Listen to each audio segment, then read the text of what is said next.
चैत्र नवरात्रि के दौरान उत्तराखंड के मां पूर्णागिरि धाम में जो चमत्कार हुआ, उसे देखकर लोगों भक्तों के पसीने छूट गए। क्या आपने कभी कुछ ऐसा देखा है जो आपके दिमाग को सुन्न कर दे?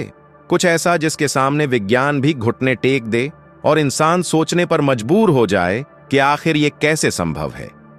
आज हम आपको उत्तराखंड के चंपावत जिले में स्थित मां पूर्णागिरि धाम की एक ऐसी घटना बताने जा रहे हैं जिसने चैत्र नवरात्रि के दौरान वहां मौजूद हजारों भक्तों के होश उड़ा दिए।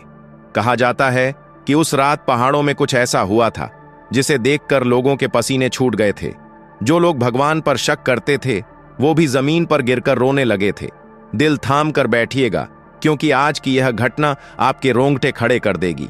भक्तों, आधा अधूरा ज्ञान सुनना या छोड़ देना दुख और पाप का कारण बनता है, इसलिए इस घटना को अंत तक अवश्य देखें।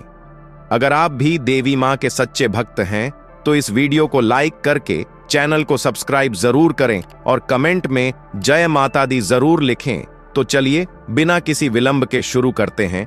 उत्तराखंड की वादियों में अन्नपूर्णा चोटी पर स्थित मां पूर्णागिरि धाम, माता सती का वह शक्तिपीठ जहां उनकी नाभि गिरी थी। चैत्र नवरात्रि का समय था। पूरे देश से लाखों भक्त जय माता दी के जयकारे लगाते हुए पहाड़ की खड़ी चढ़ाई चढ़ रहे थे। इन्हीं भक्तों की भीड़ में दिल्ली का एक परिवार भी था। रमेश, उसकी पत्नी सविता और उनकी 8 साल की बेटी काव्या। रमेश एक बहुत बड़ा डॉक्टर था। वो विज्ञान के अलावा किसी चमत्कार को नहीं मानता था, लेकिन उसकी पत्नी सविता मां पूर्णागिरि की परम भक्त थी। उनकी बेटी काव्या पिछले 2 सालों से एक ऐसी रहस्यमयी बीमारी से पीड़ित थी जिसका इलाज रमेश जैसे बड़े डॉक्टर और विदेश की मशीनें भी नहीं खोज पाई थीं। काव्या ना चल सकती थी और ना ही बोल सकती थी। डॉक्टरों ने कह दिया था कि काव्या के पास अब सिर्फ कुछ ही महीने बचे हैं। हार मान चुकी सविता ने रमेश से जिद की कि वो अपनी आखिरी उम्मीद लेकर मां पूर्णागिरि के दरबार में जाएगी। रमेश सिर्फ अपनी पत्नी की खुशी के लिए बेमन से और गुस्से में इस यात्रा पर आ गया था। नवरात्रि की अष्टमी की रात थी। चढ़ाई बहुत कठिन थी। रमेश अपनी बेटी को पीठ पर बांधकर चढ़ रहा था। रात के 2 बज चुके थे और मंदिर अभी भी 3 किलोमीटर दूर था। तभी अचानक मौसम बदलने लगा। उत्तराखंड के आसमान में जो तारे चमक रहे थे वो अचानक काले बादलों के पीछे छिप गए। बर्फीली हवाएं इतनी तेज चलने लगीं कि भक्तों के लिए एक कदम आगे बढ़ाना मुश्किल हो गया।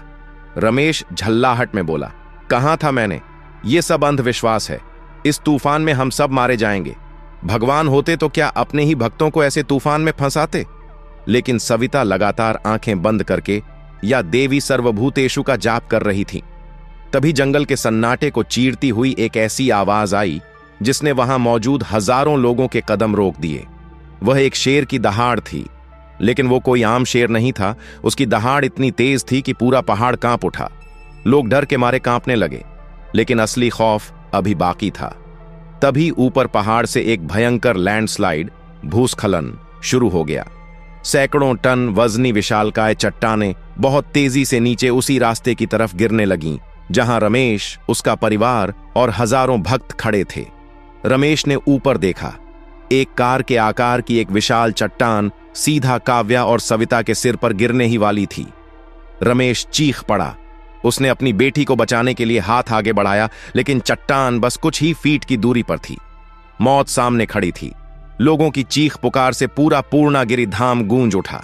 रमेश की आंखों से आंसू निकल पड़े और पहली बार उस नास्तिक इंसान के मुंह से निकला, मां बचा लो। और तभी वो हुआ जो आज तक दुनिया के किसी विज्ञान की किताब में नहीं लिखा गया। जैसे ही रमेश ने मां पुकारा, अचानक एक बहुत तेज लाल रंग की रोशनी मंदिर के गर्भगृह मुख्य मंदिर की तरफ से निकली।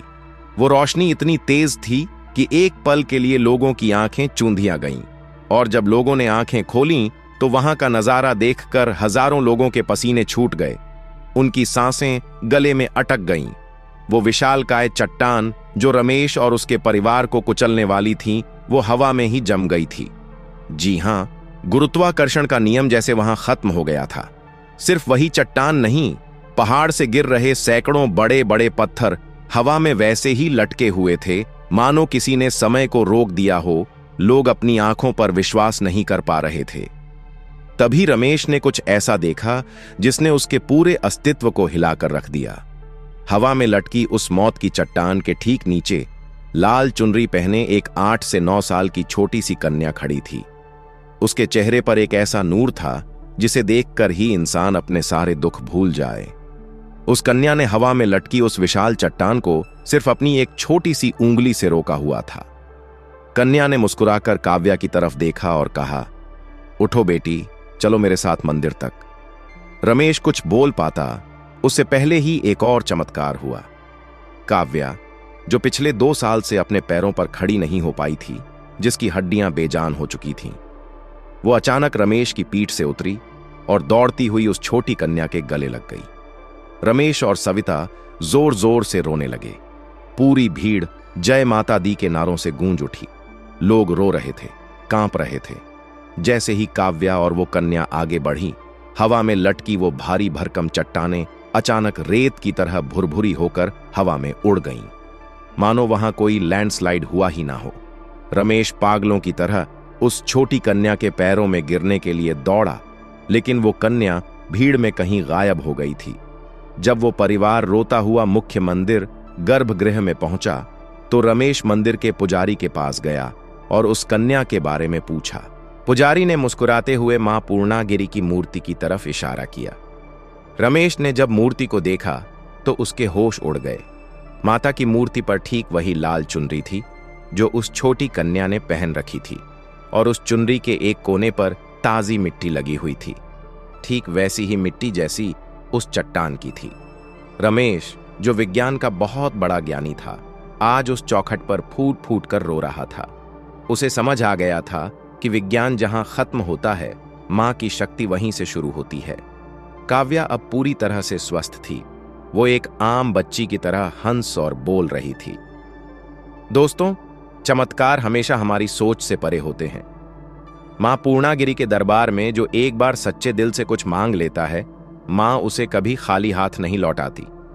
अगर आपको इस कहानी ने अंदर तक छू लिया है, और अगर आप भी मानते हैं कि मां की शक्ति विज्ञान से भी ऊपर है, तो कमेंट्स में जय मां पूर्णागिरी जरूर लिखें। इस वीडियो को अपने दोस्तों और परिवार के साथ शेयर करें और हमारे चैनल को सब्सक्राइब करना ना भूलें, ताकि हम ऐसी ही और सच्ची और रहस्यमयी घटनाएं आप तक ला सकें। जय माता दी।